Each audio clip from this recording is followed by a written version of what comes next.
5월 15일 K-메인 뉴스 브리핑 시작하겠습니다. 최근 잇따라 불거진 대리수술 의혹과 관련해 젊은 의사들이 의료계 내부에 치열한 자기 반성과 성찰을 촉구하고 나섰습니다.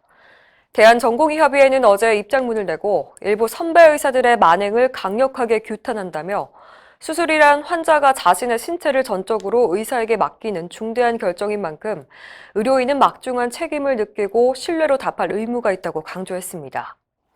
특히 무자격자 불법 수술의 이면에는 의료 체계를 왜곡시키는 비정상적인 저습과와 함께 일부 의료인의 근시안적 현실 인식이 뿌리 깊게 내재해 있다며 의사가 직업윤리 의식을 기반으로 정상적으로 의료를 펼칠 수 있는 의료 환경 조성이 필요하다고 지적했습니다.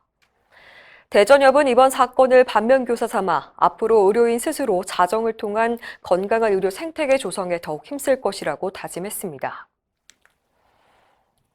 대한의사협회 산하 16개 시도의사회 회장들이 정부의 비급여 관리 강화 정책 추진을 중단하라고 촉구했습니다.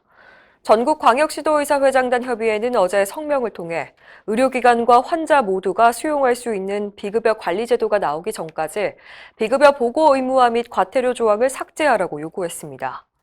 또 정책의 졸속 추진을 멈추고 의료계와 심도 있는 협의를 통해 제도를 개선하라고 강조했습니다.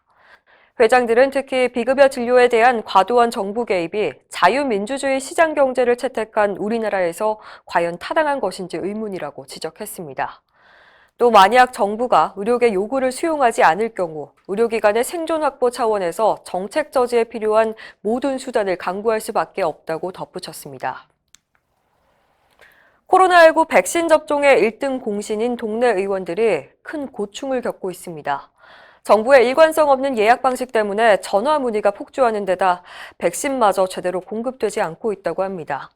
질병관리청에 따르면 지난 4일부터 19일까지 예약자는 약 552만 명인데 가지고 있는 아스트라제네카 물량은 약 501만 회분, 결국 50만 건이 초과 예약됐습니다. 그러자 위탁 의료기관들은 1바이알당 접종 인원을 최대 12명까지 늘리고 사전 예약자 중심으로 접종하는 등 안간힘을 쓰고 있는데요.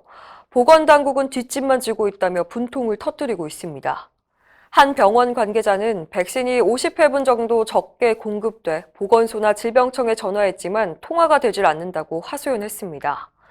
의원들은 당장 이번 주말이면 접종 물량이 모두 동이나 민원 대란이 벌어질 수 있다고 우려합니다.